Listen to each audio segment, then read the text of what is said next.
Well, welcome everyone to Cabaret Conversations through the 92nd Street Y School of Music, our December edition. I am going to ask everyone to please keep their cameras off throughout the main section of this evening's show. There will come a time at the end that I will let everyone, if they would like, to come back on. We'll have a bit of a group discussion at the end with our guest for this evening. I think we've gotten our password issues handled and almost everyone is here. So if we will be able to get started. I am so excited for this evening's guest. This evening's guest has been called the mayor of cabaret. He has been a booking manager in the world of cabaret for 4 decades. At clubs like Panache, Rose's Turn, and of course, his illustrious career at Don't Tell Mama. He is a 7-time MAC Award winner, a Bistro Award recipient of awards from the Mabel Mercer Foundation, recipient of the Lifetime Achievement Award from the Provincetown Cabaret Festival. He has helped launch the careers of Grammy, Emmy, Tony, and Oscar Award-winning artists. It is my absolute pleasure to welcome to Cabaret Conversations, Sidney Myer. And here he is. Hello, Sid. How are you? Well, Michael, it's such a pleasure to see you. Well, it is a pleasure to see you, Sidney.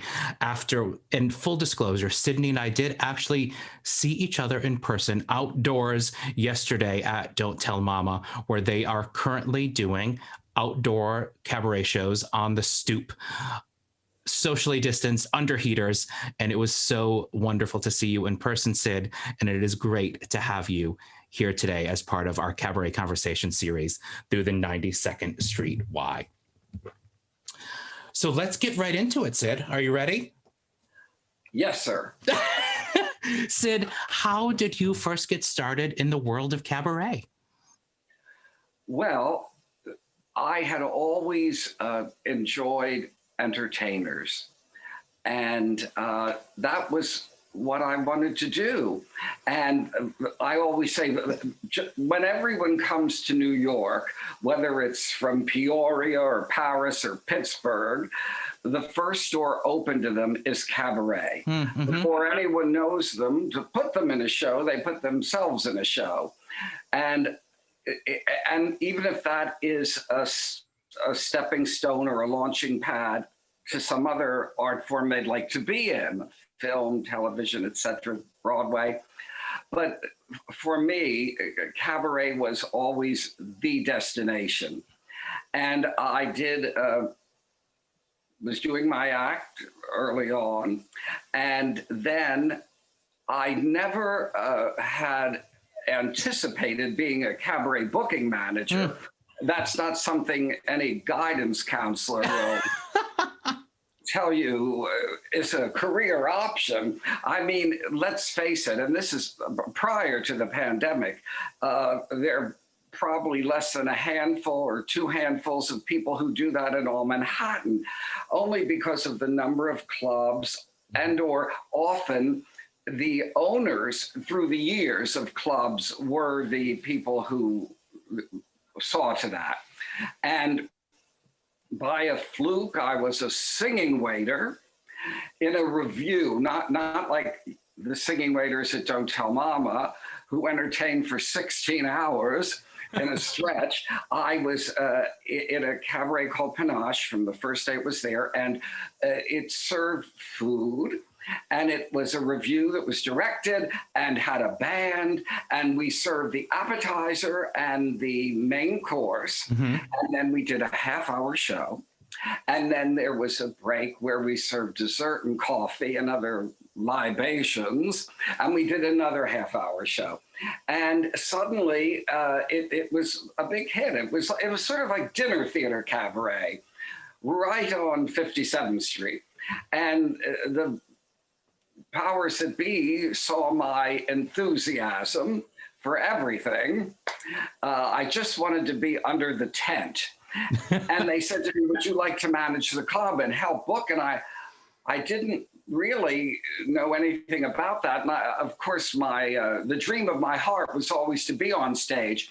But practically speaking, as we know, so many artists, if they are aspirants, so many times their day job has nothing to do with their dream. They work in a bank, or they're temp typists or dog walkers, So I figured, well, if I can't be on stage, I'll be right next to it. I'll be under the tent.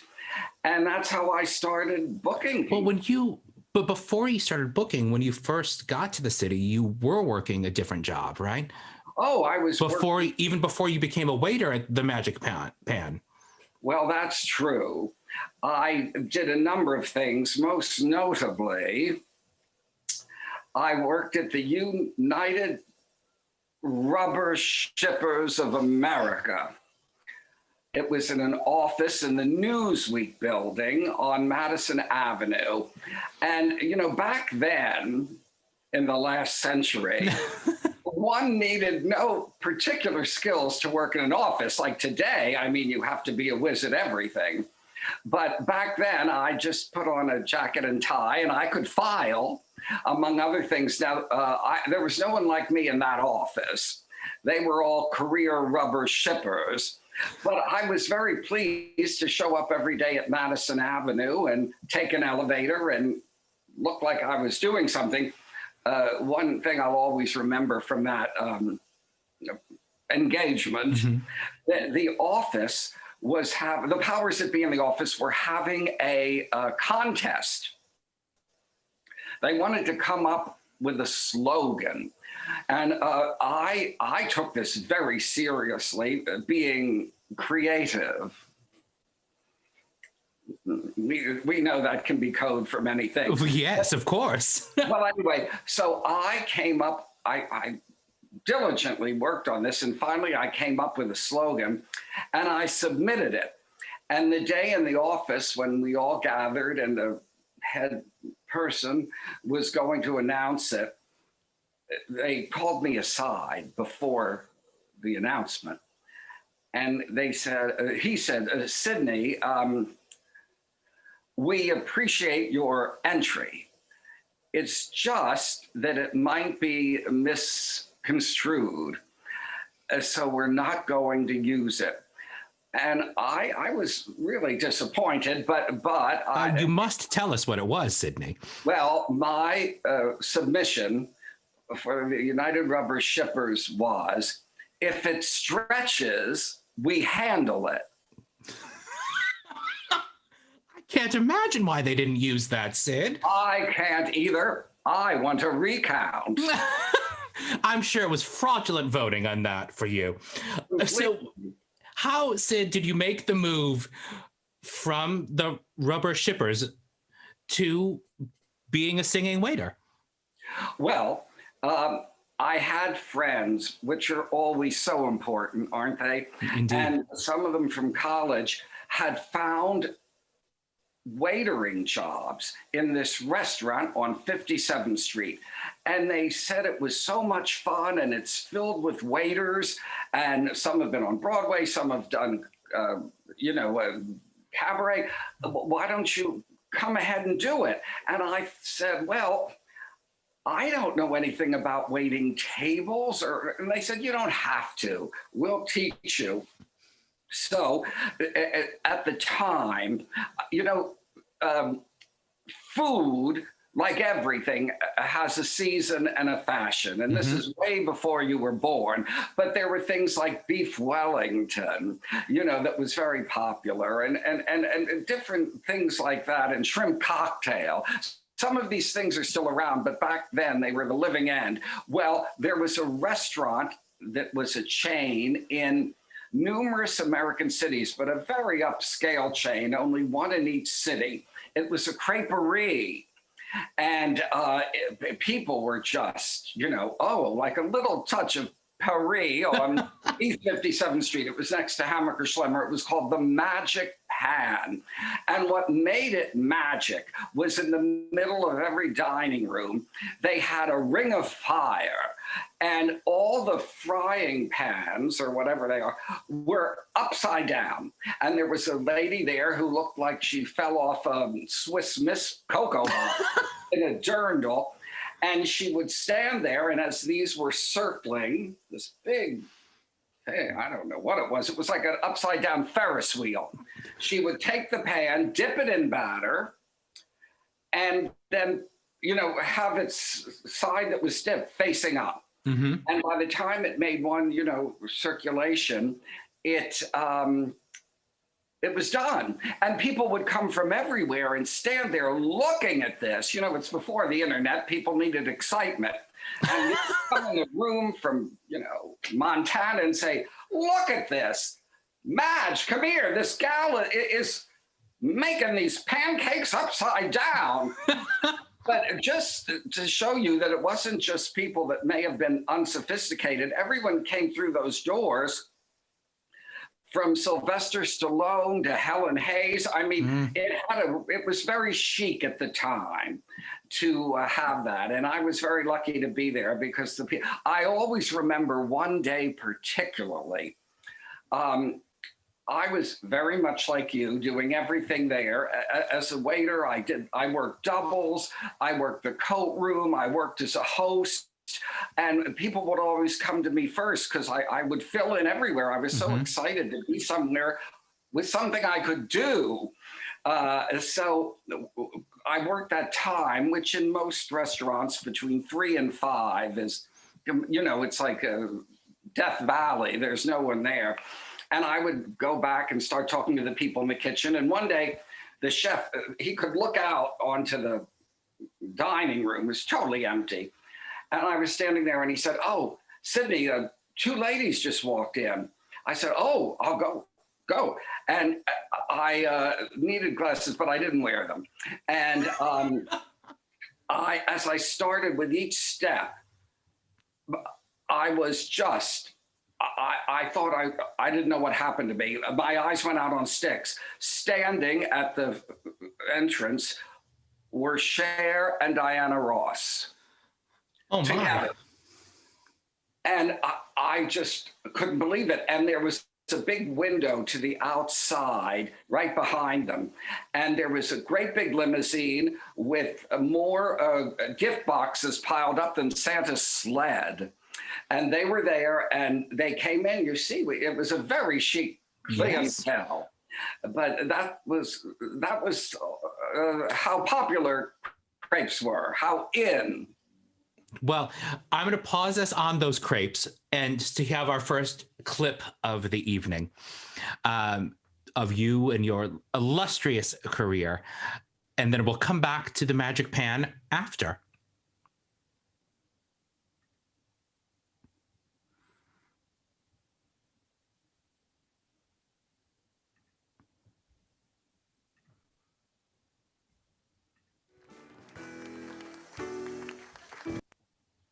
Welcome back. Tonight's winner for Major Artist, the one and only Sidney Myer.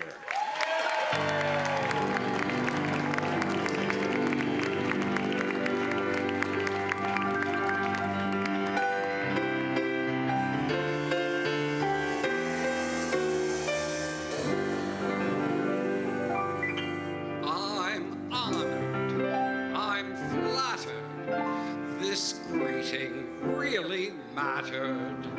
This welcome is grand, but I'm really concerned. I like your attention, but first I have to mention you're playing with fire, and you're apt to get burned. There's a girl in Tennessee who's sorry she met up with me. Can't go back to Tennessee. I'm a bad, bad man. There's a girl in Omaha, but I ran faster than her pa. Can't go back to Omaha, I'm a bad, bad man. There's a girl in Wyoming, and they're combing Wyoming to find that tall Semite who was out with her that night. There's a girl in Arkansas. The sheriff is her brother-in-law. Can't go back to Arkansas. I'm a bad, bad man.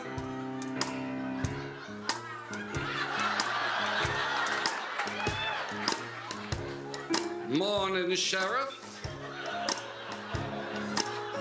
Deputy. Howdy, man. Get along, little dogies.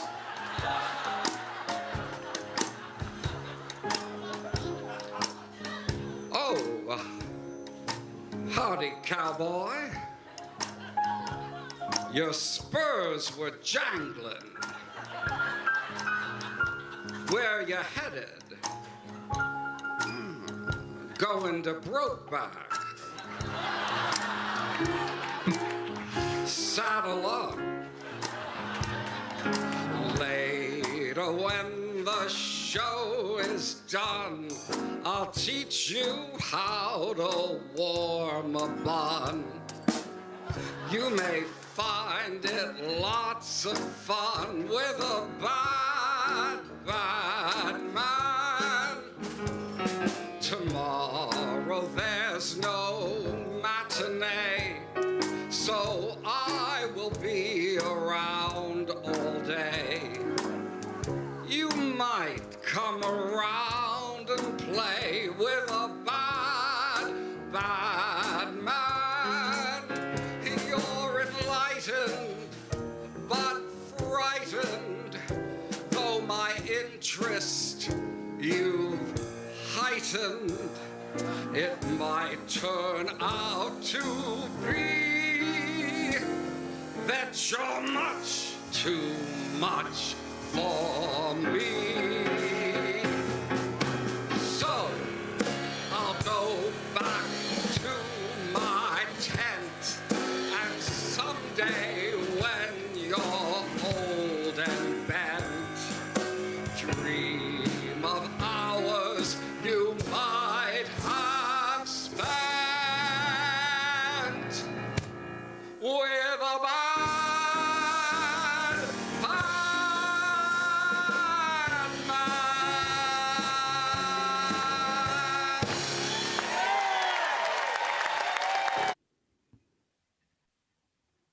Oh, I love that number, Sid.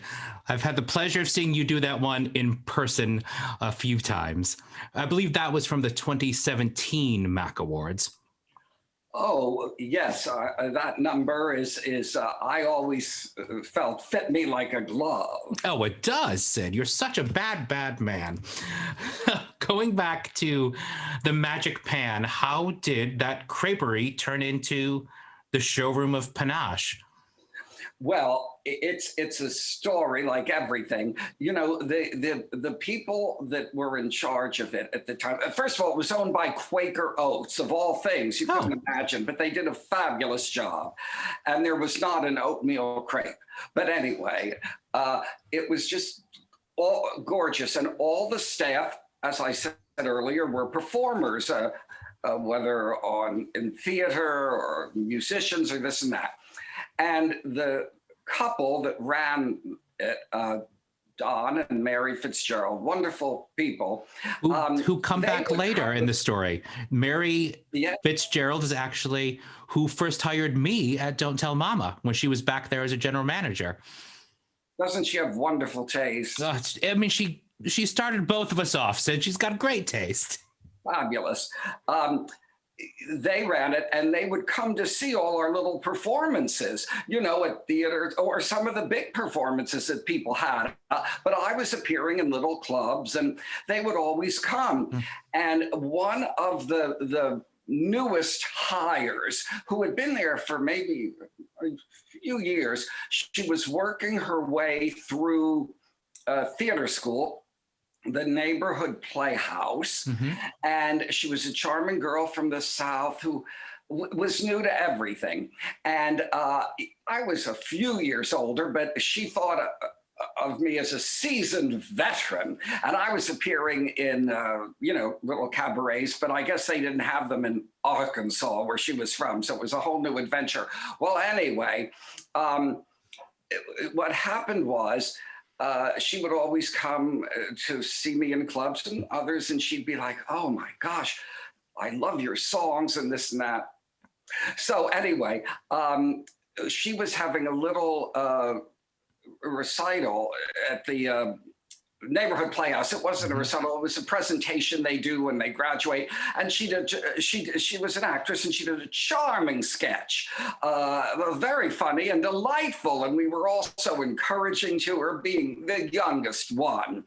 And what happened was an agent had seen her at this neighborhood playhouse and signed her, very big agent, right away. And a number of us who had been in the trenches for years did not have that representation. Nevertheless, one day she came to work, and she said, "My agent has an appointment for me." And I said, "Really? For what?" And she said, "A new film for Jack Nicholson." And I said, "I know all about that, because I read the New York Post daily, and it was on page 6 that Jack Nicholson was in town, and he was thinking of all the leading ladies of the day, Jane Fonda and Diane Keaton, to cast in his new film. He was looking at everyone."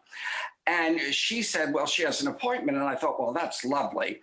But I thought, how could this, you know what I mean? She just graduated, she was totally new. She was fresh, yeah. I was all for her. And the next day she came back and I said, "Well, how did it go?" And she said, "Well, when I first walked in, I was a little nervous, because the room was filled with like Wilhelmina models, these gorgeous creatures and all legs and everything. And they go in to meet Mr. Nicholson, they come out. They go in, they come out, all like very quickly. And finally, she said she got to go in. And I said, "What happened?" She said, "Well, Mr. Nicholson started speaking with me, and then we really were talking, and then he ordered out for pizza, and I was with him for 3 hours." And I said, 3 hours? I said, "That's incredible." And then a day later, she came in and she said, "Sidney, you're not going to believe it." I said, "What?" She said, "I've got a screen test for this picture." I said, "You do?" She said, "Yes. And I'm flying to California tomorrow." I said, "That's unbelievable." She said, "Yes, but there's a problem." I said, "What's the problem?" She said, "I don't have a suitcase." And the fellow who got me the job there, my friend Kevin, he said, "I have a suitcase." It's like, we'll put on a show in a barn. Yeah. And he gave her the suitcase, and that was Friday. And Sunday night I was working there, every day and night. I was loyal. And the phone rang, and it was her. And I said, "Where are you?" And she said, "Well, I'm in Warren Beatty's living room." I said, "What?" She said, "Yes." She said, "I got the part." I said, "You did?" She said, "Yes, but there's a problem." I said, "What's the problem?" She said, "Will you work my lunches this week?" Which I did. And that gal went on to star in that film. And in the next film she did, she met her future husband, Malcolm McDowell. And in the next film she did, she won the Oscar. And that was a lovely actress on television and film for all these years named Mary Steenburgen. So, and if you wouldn't have agreed to work those lunches, Sid. Yes, we befriended each other. She was. Who would have known if she would have gotten that Oscar?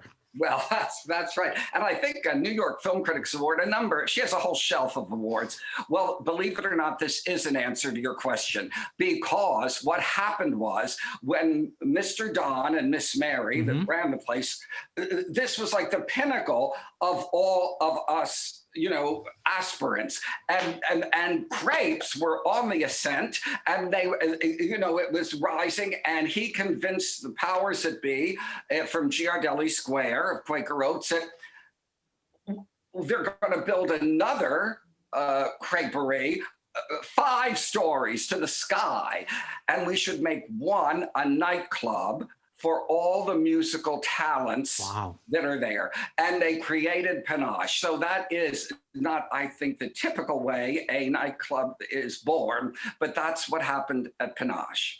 Wow. And then you went very quickly from singing waiter to the booking manager. Well, I was both, and I was there a total of 7 years, which doesn't seem like a long time, but for a nightclub or disco in New York or anything like that, it was a wonderful run. Well, then how did you finally make the switch over to Don't Tell Mama? Well, after Panache closed, and may I add, another unique facet of it, there were 3 Panaches in 3 different locations with 3 owners, because each time one closed for a variety of reasons, someone else came along and said, I want this. And they took the whole staff, which is very unusual. That's very rare. The lighting designer, Bobby Neeland, who I worked with for 30 years eventually. Bobby. And after being through 3 nightclub closings, none of it due to my well, it wasn't. None of it was my fault, and that's what I told the judge. I started getting calls to work in other clubs, which was flattering, but none of them seemed particularly right for me. For instance, and I won't say what it was, but there was a very famous club that had stars there. And I got a call, and I met with the owner, who was sort of notorious, and he was interviewing me, and he said, oh, I heard good things about you. And then at one point he said, so let me ask you a question, because you wanted me to be the manager and the maitre d'. He said, how do you handle fights? I said, what? He said, how do you handle fights? And I said, well, what exactly do you mean? He said, well, and this was a fancy place. He said, well, we have fights nightly, people in line and people getting upset with the management and everything. So, you have to have a special way of handling these things. And I said, well, I'll tell you, in all the years I was at Panache, I never had to deal with a fight.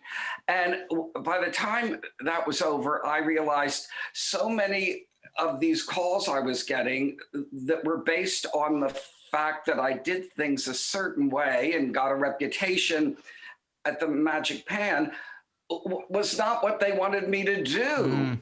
And it would have been a wonderful job, but not for me.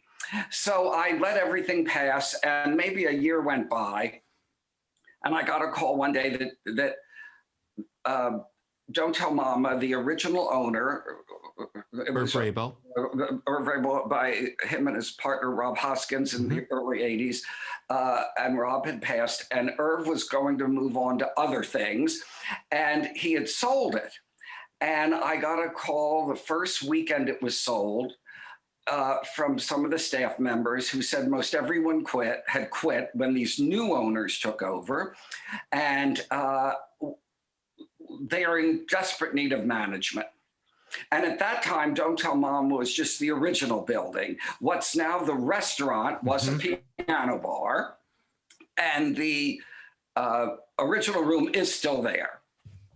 And I thought, well, Don't Tell Mama was a much different atmosphere than Panache. Panache was Quaker Oats and Ethan Allen furniture and lovely, the staff was young college girls. It was very wholesome, like Quaker Oats, true to its brand. But Don't Tell Mama was, they were smoking and drinking. They were great talents, and I used to go see shows there all the time, but I was sort of the odd man out in in there because those guys were all, you know, fabulous, but Yes. bad men and women in a sense. But I took the job, and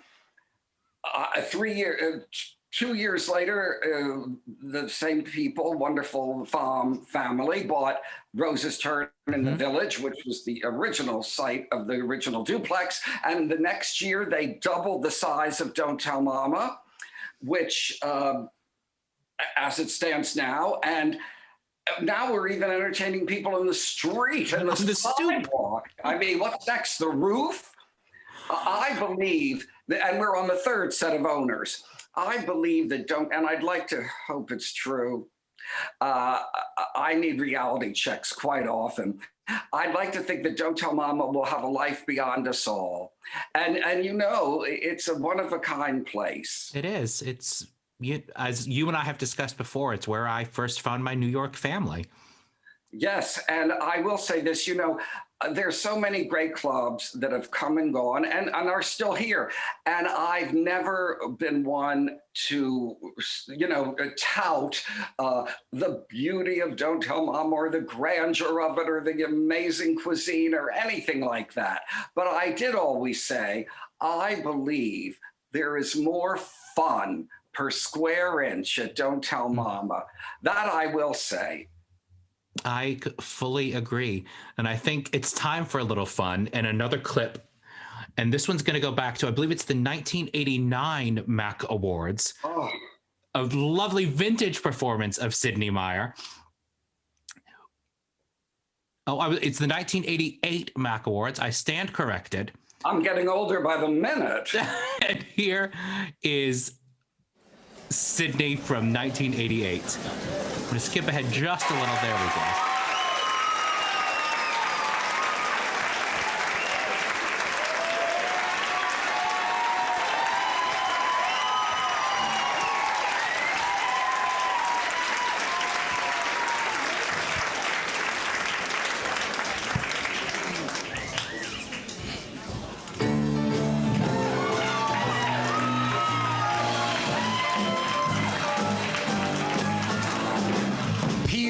Grape, crush me some ice, skin me a peach, save the fuzz for my pillow, start me a smoke, talk to me nice, you gotta wine me and dine me, don't try to fool me, bejewel me, either amuse me or lose me, I'm getting hungry.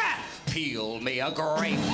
Get me Marjorie Lord on the phone, and General Noriega, and Baby M, poor thing.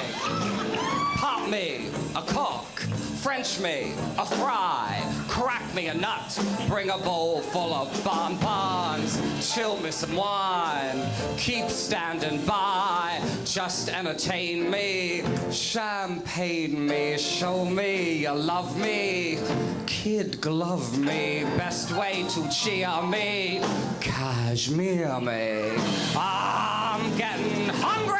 Peel me a grape. When is June Allison bringing me more? Depends. Here's how I'll be an agreeable chap. Love me, come on. Leave me, come on, in luxury's lap. Hop when I holler. Skip when I snap. When I say do it, jump to it. Oh, send for the scotch. Call me a cab. Cut me a rose. Make my tea with the petals.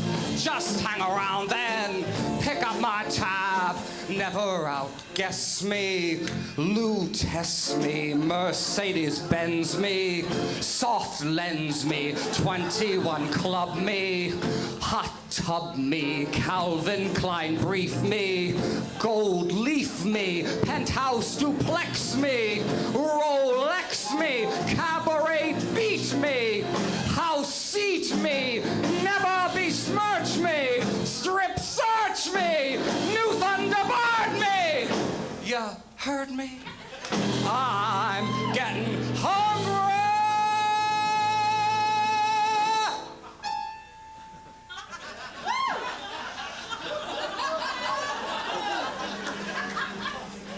I never met a butter cookie I didn't like. Peel me off! Dip! Dip! Time's a-wasted!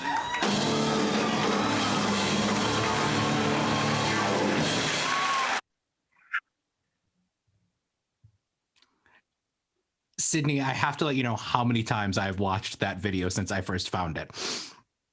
Well, the composer, the brilliant songwriter who wrote that, Mr. David Frischberg, he told me, of course, this is, I was doing this 40 years ago. He used to say, Sidney, you're the first man who's ever done this song. I said, well, it was waiting for that to happen. It was just a matter of time. Oh, I love that. So, Sid, I'm going to shift gears a little bit and talk more about the art form in general. What to you makes this art form that we do, cabaret, a unique art form? What makes it different than a recital or a jazz concert or a musical theater recital? What is it that makes cabaret unique, do you think?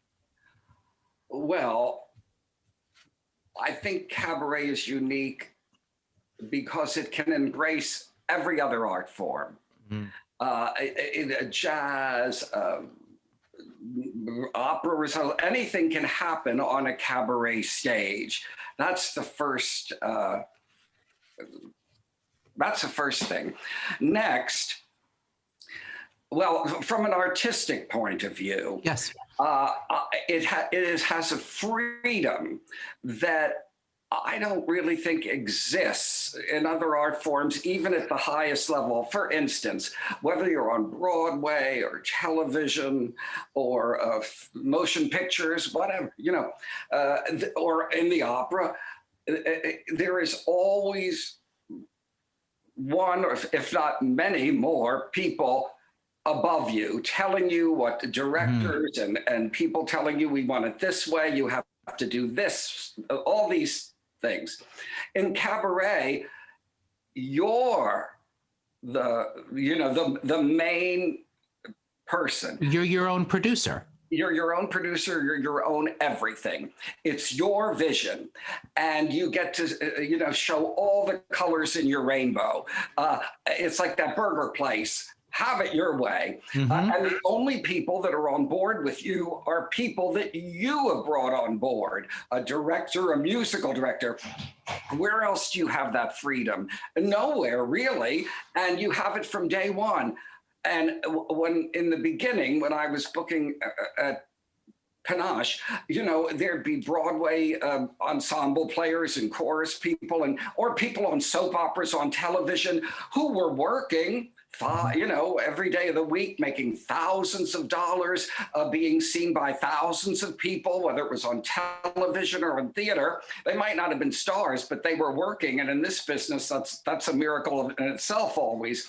And I thought, why are they so excited about coming to a little cabaret after their Broadway show? And it was a $5 cover back then. And there may have been 25 or 30 people in the house, but they were so thrilled. And gradually, I got the idea that so much of this business, so very much, and I don't think it's really changed, whatever aspect, is that you're judged by your externals, your look, your voice quality, all those things. Of course, you have to have talent, that's a given. But the plain truth is that so often what we appear to be is not what we are. Meaning, so many performers, what was the impetus to get them into the business was not how eventually they were cast. For instance, a young, blonde, sweet gal who always was cast as the perfect ingenue, when she did her cabaret act, you realize she was a belting, get-down, rock and roll chick. Or a fellow who was always cast on, Law and Order things as a sinister villain because he had sort of a dark look to him. When he did his cabaret, it was an evening of love songs, because that's who he was. And even the people closest to these artists, their agents, managers, even their spouses, never saw them in that light. And it really is, I think that's one of the best things about Cabaret. And I think you'll see, no matter how successful anyone is in the theater or film or television or recordings, they always come back to doing Cabaret. Even Barbra Streisand did. And, I just think that is, and the idea also that you're communicating directly to the audience. There is no fourth wall. It's just you and the night and the music. And I think that is very special. And in this era, when so many things are, when people are as lonely as they ever were, and all this typing on internet and chat rooms and everything is just in pursuit of connection.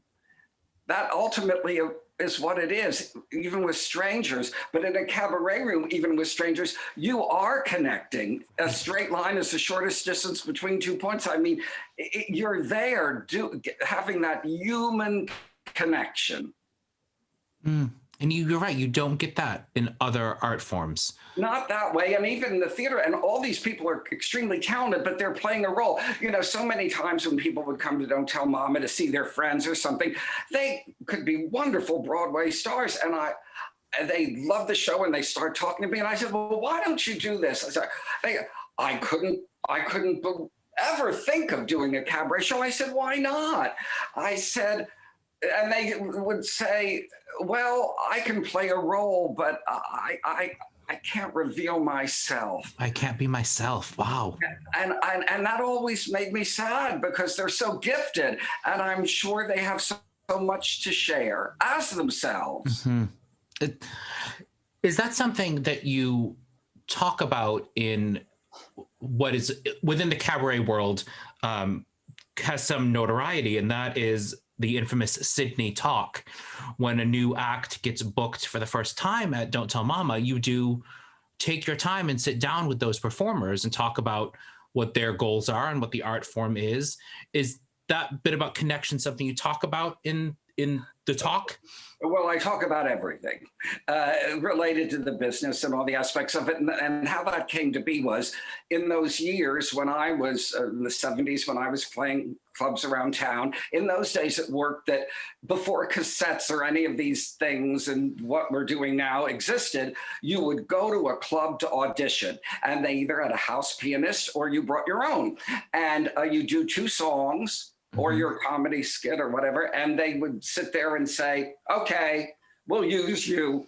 And they'd say like 2 Tuesdays in June, because usually the rest of the week into the weekend was stars, Barbara Cook, Cheetah Rivera, Bernadette Peters, and they put in front of you a little paper, which like a letter of agreement. It was very simple, saying you charge this amount of money and you do this and we give you this, and there you are. And as thrilled as I was about performing and getting that good housekeeping seal at a club to do it, I knew nothing about how to do it. And this was before Manhattan Association of Cabarets and seminars and the O'Neill Center and all these Signasium. None of that existed back then. So there was nowhere you could learn it. And I often felt sort of like an afterthought. Even though I was booked, they were just do it yourself. Mm-hmm. And so when I got to Panache, I thought, my hope is I don't want anyone here to feel like I did so often. I want to sit down with you, welcome you, have a face associated with that letter of agreement, answer your questions. I wasn't trying to persuade anyone to think like I was, but I was telling them all about how this works. Mm-hmm. And even people who had played other clubs are different and they vary as to what they do and didn't. And I felt no one could turn around opening night and say, why didn't anyone tell me this, or that? Right. So I felt it was sort of like a public service, and it has grown through the years. It used to be like 45 minutes and it became an hour and a half. I'm not doing all the talking. They are. people said to me, Sidney, why do you do that? A lot of my colleagues, I respect them all, the people that book rooms, I respect all of them. Listen, anyone who can keep this ship afloat for a minute, I tip my hat to. But so many of them have said to me through the years, I never even meet them. I send a contract by email. They're lucky if they see me opening night and I shake their hand. And I said, well, I do like them to feel comfortable because I've been on the end of that too. And at the time, I thought I was just doing this for a night here and a night there. I didn't realize that some of the same people I was booking 40 years ago, I'm still booking. It's a relationship. It is. And I do think it's a way to feel welcome in this very intimate, welcoming art form. Mm-hmm. I mean, even you and I knew each other a couple of years before I did my first solo show. I was working as a host and then as a waiter in the piano bar at Don't Tell Mama. But I learned so much about the art form of being a solo performer in what you told me was a shortened version of the Sidney Talk, since I was already on staff.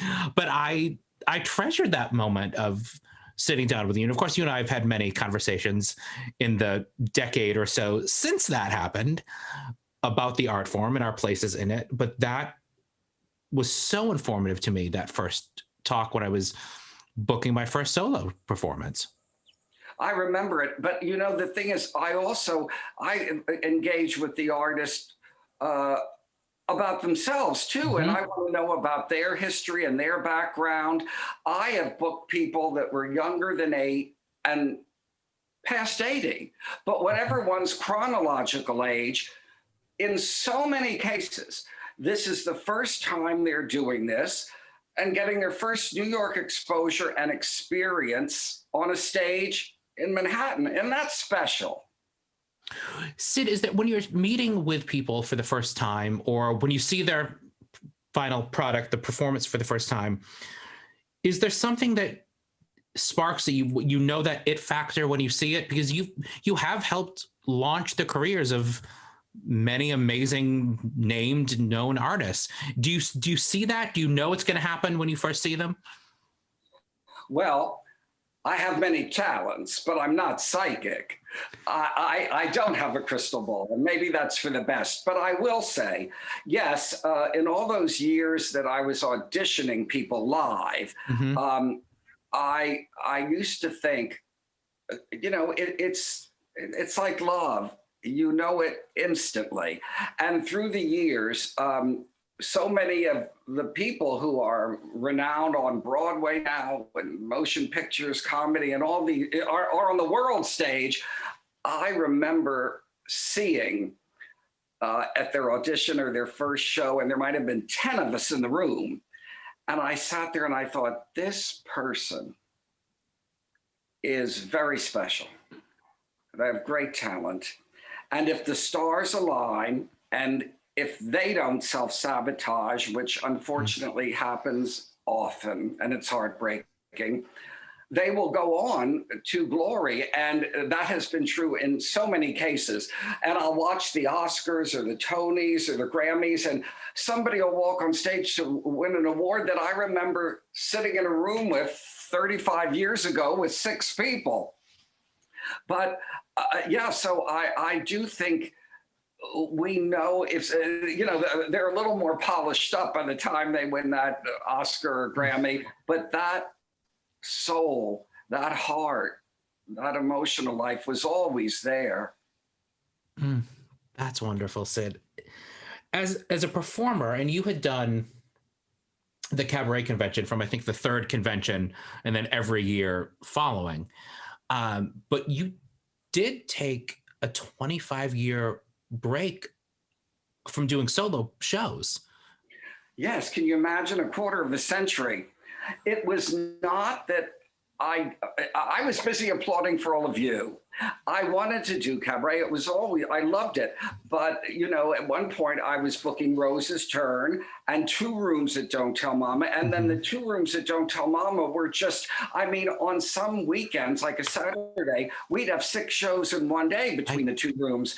And it was all I could do to just stay afloat. And I wanted to be there for people. And I still wouldn't have, I don't know if I would have returned to performing if it weren't for the wonderful Mabel Mercer Foundation, who came to me and said, we'd like you to do a benefit at the Laurie Beachman Theater because that's where we do our events. And of course, I'm a team player and I love the Laurie Beachman. And I had sung there in 1980 when it was the West Bank Cafe. And I said, I'd love to do it. The one asterisk I will say, while I had not done my act in 25 years, the Mabel Mercer Foundation did get me on stage at Town Hall and then Rose Hall with the convention. They took me everywhere, from Palm Springs to London, from Chicago to Boca Raton to Philadelphia, doing the conventions. And it was a ball. So I was performing a thimbleful, but I hadn't done my act. And at 2 shows, at the Beachman turned into 4 and then eventually 6. And it got me back on deck. And it was so magical. And for those of you who are with us tonight watching, if you were not able to see that show live, you can actually get the recording of that full performance by contacting the Mabel Mercer Foundation. And it's also available as a DVD purchase on Amazon. So if you need a full night of Sidney Myer in your own living room, you can make that happen with the recording of that performance. Now, I think it's time for another clip, Sid. This is a song you did in that show, although you've been doing it, you've told me, for decades. And this is a recording from not long before our world shut down at backstage with Susie Mosier at Birdland.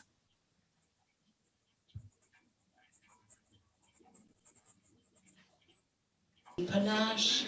This is a god, this is a cabaret legend. Ladies and gentlemen, Sidney Myer!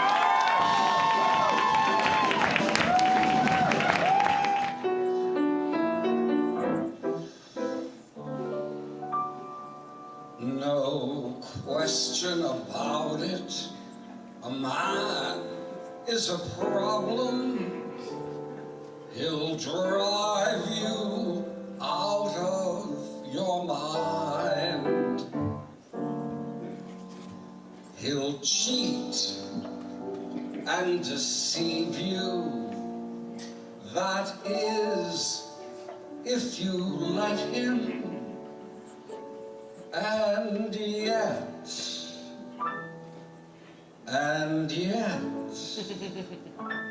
you'll find it's so nice to have a man around the house.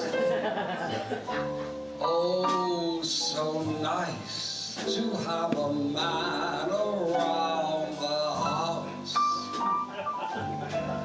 Someone sweet who's glad he found you, who will put his arms around you, and whose kisses just astound you.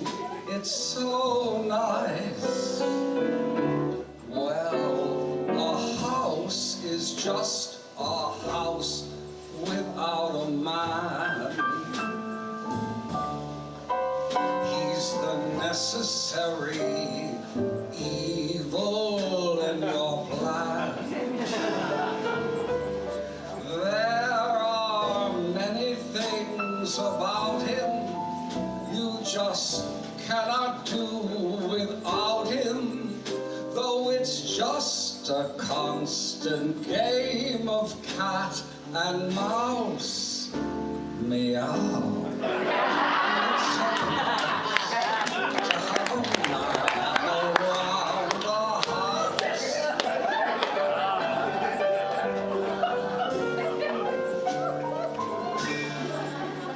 It's so nice to have a man around the house.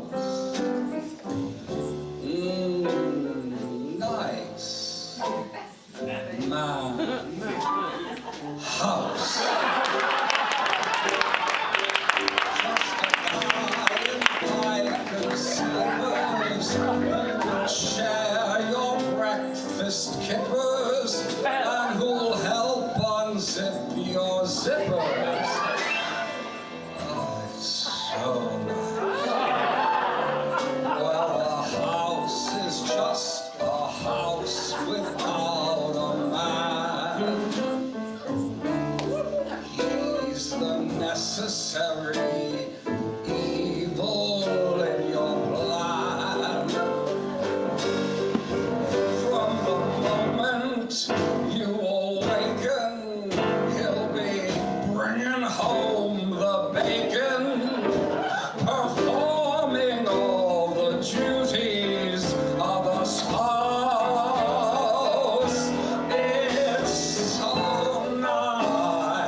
Panache.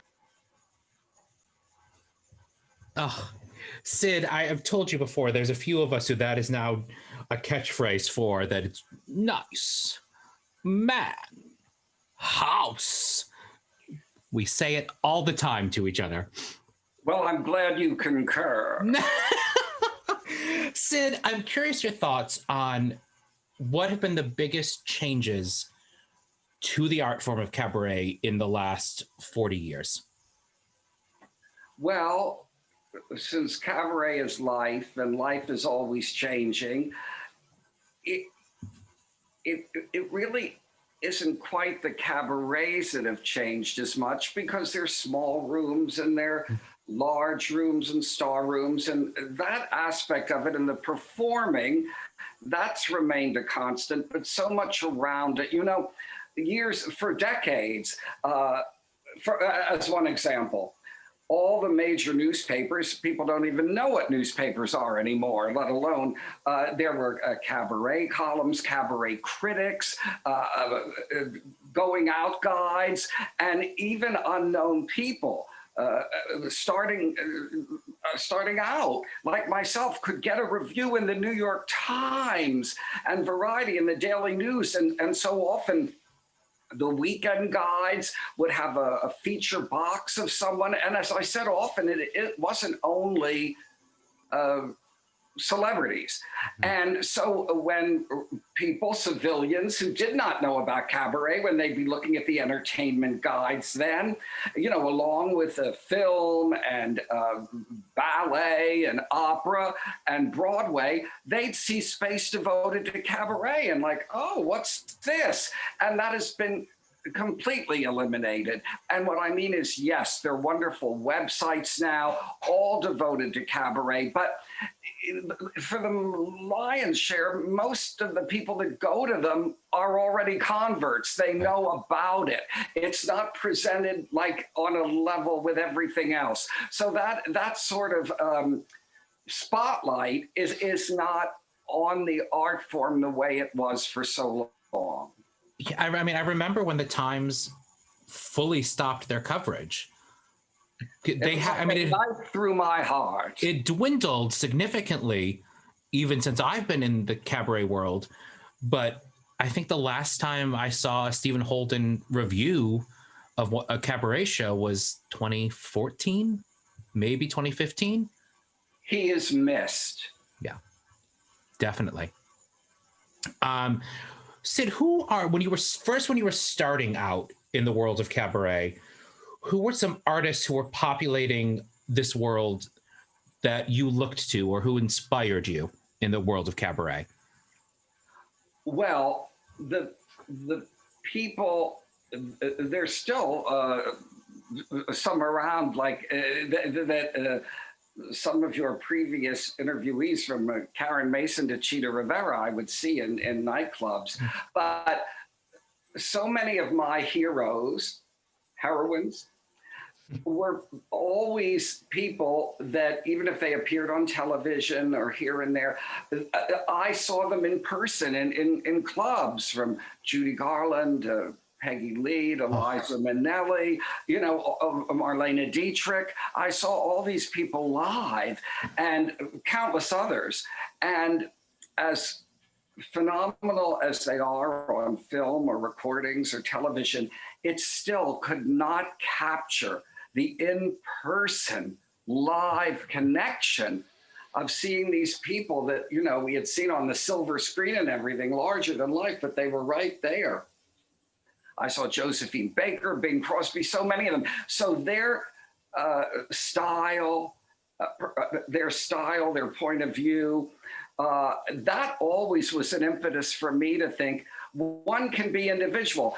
Now, what I mean to say is this is in theater, you can have a casting call and they enumerate exactly what they want. And there can be 100 people standing in line who are all equal in size, hair color, eye color. They have the same voice quality, 100 people. But Still, that's external. They're all different. And I always tell people, and they sort of, not at first understand, but eventually I say, that's why cabaret, among many things it's taught me, is there's no competition. Everyone, if they're true to themselves, is bringing their backstory, their heart, their point of view, their outlook, their sense of humor. So even if they appear to be all the same, once they open their mouth and start doing their thing, it's their thing. There's only one of you. And cabaret reminds me of that nightly, because it's all about an individual talent. It's about the individual and their truth. And as you keep bringing this word up, but it's true, the connection. Connection. And it may be a little different now, but for so many years, you know, so many television, theater, particularly film, once you were at a certain age, it was like, you know, you were marginalized. You might play somebody's mother or this or that, but it was over for you. Well, in cabaret, it was never about externals. People could be 90, they could weigh 500 pounds, whatever they looked like, none of that mattered. They were at the Carlisle or at the Waldorf because it was their truth. Mabel Mercer, as they age, they're even more revered. Peggy Lee, Rosemary Clooney, Tony Bennett. They were always stars from the opening shot until the ends of their lives. You know, they were performing and they were valued. And while their voices may have dimmed a bit and they might not walk as quickly or be as sprightly, a lifetime of wisdom and observation and humor and experience was invested in every one of their songs. Well, Sid, I have to say I'm honored that I get to draw from your lifetime of wisdom and experience for all of the years we have known each other and worked alongside each other at Don't Tell Mama and across the Hell's Kitchen from each other while I was at the Beachman. You have always been a shining example of leadership in our community and a great mentor and a friend in our time together. And so I'm privileged to get to draw from your lifetime experience and to share with our audience tonight so much of it. I have one question that I always end cabaret conversations with. Every person's gotten the same final question. Once we do this question, we'll watch one more video clip and then we'll move into our group discussion with the participants. But Sid, in a couple of sentences, what is cabaret? Well, it's an intimate art form that allows you to be your very self and live in Michael's world or Sidney's world or whatever world it is. You bring everyone along with you. I don't think it could be said better, Sid. So I'm going to play our final clip of the evening. And Sid actually requested this clip be the final clip when we were chatting. And this is one of my finest moments on stage. And that is when Sidney agreed to join me in my show last year to do a duet with me. So here is Sidney and I performing together.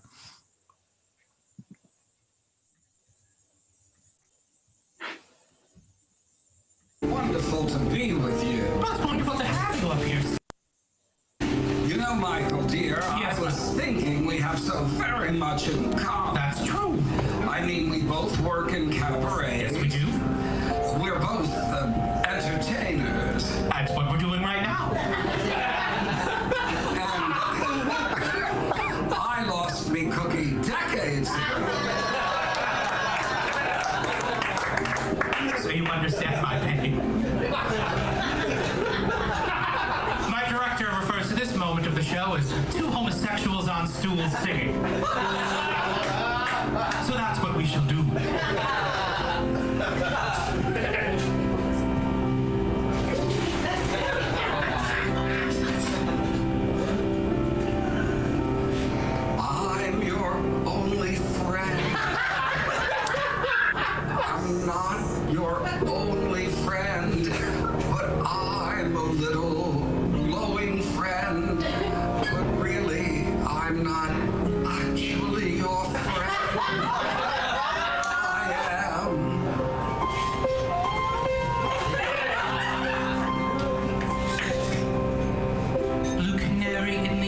by the light switch, who watches over you. Make a little birdhouse in your soul. Not to find a point on it. Say I'm the only bee in your bonnet. Make a little birdhouse in your soul.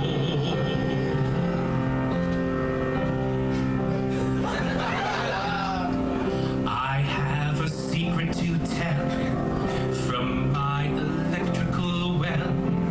It's a simple message, so I'm leaving out the whistles and bells. So the room must listen to me. Filibuster vigilantly. My name is Blue Canary. One word spelled L-I-T-E. My story's internet. Like the Longines symphonette, it never ends. Blue canary in the outlet by the light switch, who watches over you. Make a little birdhouse in your soul. Not to find a point on it. Say I'm the only bee in your bonnet. Make a little birdhouse in your soul. There's a picture opposite me of my primitive ancestry, who stood on rocky shores and kept the beaches shipwreck free. Though I respect that a lot. I'd be fired if that was my job. After killing Jason off and all those screaming Argonauts. Bluebird of friendliness. Like guardian angels, they're always near. Blue canary in the outlet by the light switch, who watches over you. Make a little birdhouse in your soul. Not to find a point on it. Say I'm the only bee in your bonnet. Make a little birdhouse in your soul. And while you're at it, leave the nightlight on inside the birdhouse in your soul. Not to find a point on it. Say I'm the only bee in your bonnet. Make a little birdhouse in your soul. Blue canary in the outlet by the light switch, who watches over you. Make a little birdhouse in your soul.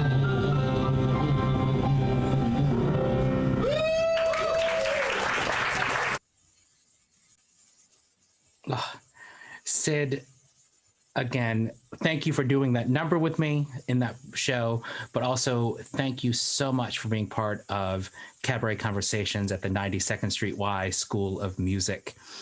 That ends the formal portion of the evening. I am going to unspotlight the two of us. And if you would like to, you can turn your cameras on and go to gallery view. And if you raise your hand, I'll ask you to unmute if you have a question or something you would like to say. And we'll have a little bit of group discussion.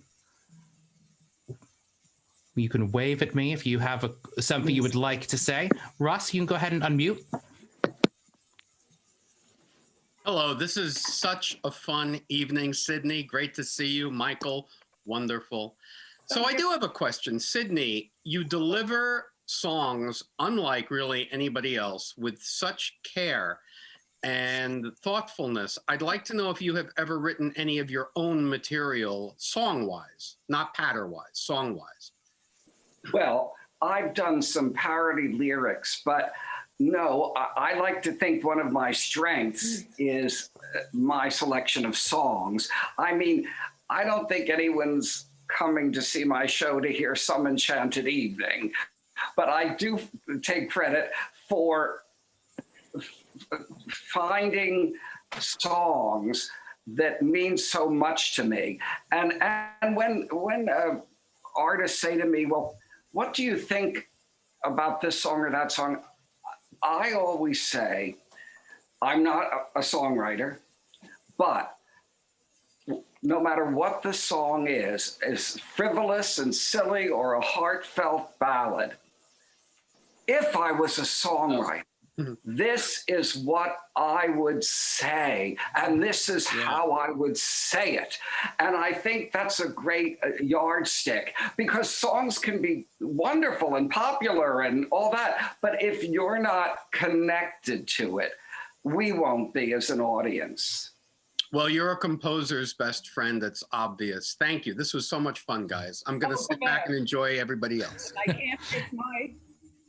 Does anyone else have? Yeah, Meg, you can unmute. Oh, am I unmuted? You are. Oh God, my husband would love that to mute me. But anyway, that's another story. So my question for Mr. Sidney Myer is, when you were a young performer finding your way, and I know you had a journey to find your way, to discover that you were even a performer. What was the moment when you were on stage and you became Sidney Myer? You just said, I know who I am. This is my art. This is how I share it. This is what I do with it. Because there is such commitment to your work. And it's a commitment that's partnered with calm and ease and taking it slowly and softly. There's a lot of confidence in your work, because you trust the audience so much. So I wanted to know when you had that moment where that partnership began, where you trusted the audience and you trusted yourself to be Sidney Myer. Well, that makes me smile. Thank you, darling. I flashed while you were speaking on some over 30 years ago. One night, I was on a benefit with known performers, and I remember Julie Halston was on the bill, and afterward we were standing outside and there were a group of us, and she said, Sidney Myer is on his own planet. Yes. Well, I'll tell you, the first time I had that, I believe, real affirmation was many years ago. There was a fabulous club in the Village called Reno Sweeney, and everybody played there from Peter Allen to Barbara Cook. It was just,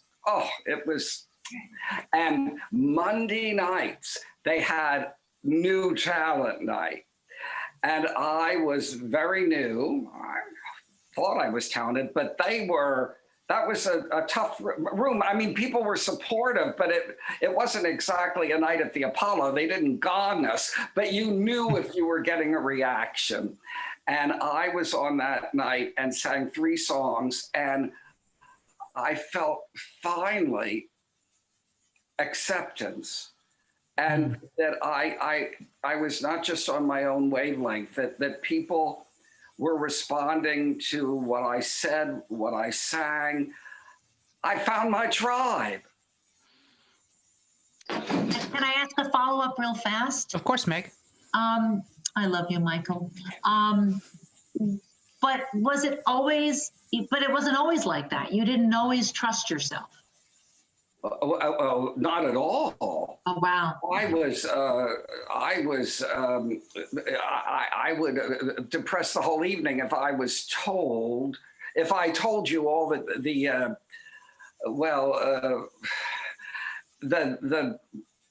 rejections I had. But this is a business full of rejections at every level. And I remember a very famous casting director who I had studied with many years ago. She was Hal Prince's casting director, Joanna Merlin, a great lady, a great actress, and a great teacher. And I had taken some classes with her, and she was, directing all his, at that point, the 20th century, Little Night Music. And she was always lovely to me. And she would come to see me perform in clubs. And my friends would say, look, there's an audition for Joanna Merlin in backstage. Why don't you go? And when I looked at the breakdown, I would say, but that's not right for me. I don't tap dance, or I'm not a leading man, or I don't do Shakespeare. I mean, I didn't want to waste anyone's time. And so I never went to any of those auditions. And quite a number of years later, one day I received a call from her, and she said she was casting a Hollywood film, and would I come to the audition? And I couldn't believe it. I couldn't believe it. She couldn't wait for a bus without people descending on her wanting to be in a show. She knew the world. And I went in and I auditioned for the film, and I got the part. And I was flabbergasted. The producer was there, the director. And I said to her, Joanna, I can't believe you remembered me after all these years. And she said, it's my job to remember you. And she said, you're unusual, but whenever a part, if ever a part would come across my desk that I thought was right for you, I would give you a call. And eventually she did. Wow. That's a great story. Any other thoughts or questions? If you just, Bobby? Sidney is the reason. If I write songs now, if I do anything, it's Sidney. I wasn't thinking of cabaret. I really wasn't. I mean, I studied with Stella Adler. I was doing, theater. I didn't start till I was a little older and my son was in school.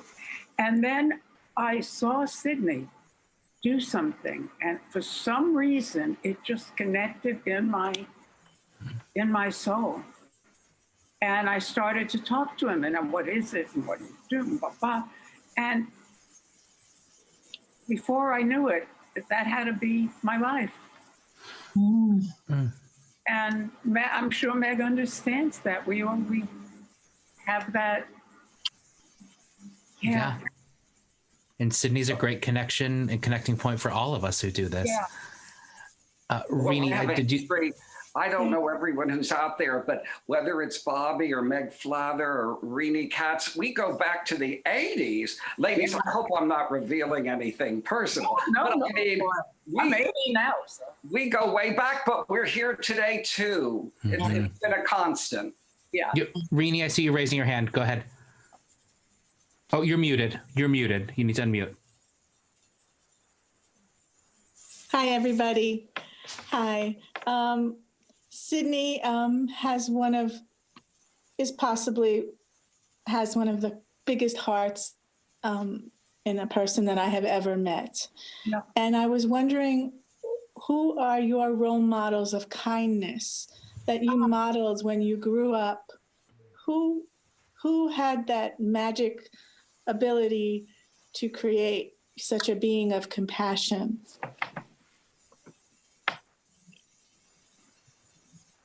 Well, I believe that my parents were exhibit A in that regard. And it wasn't easy for them in those years.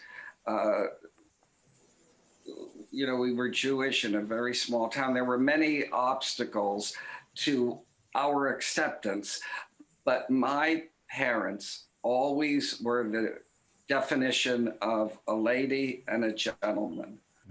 And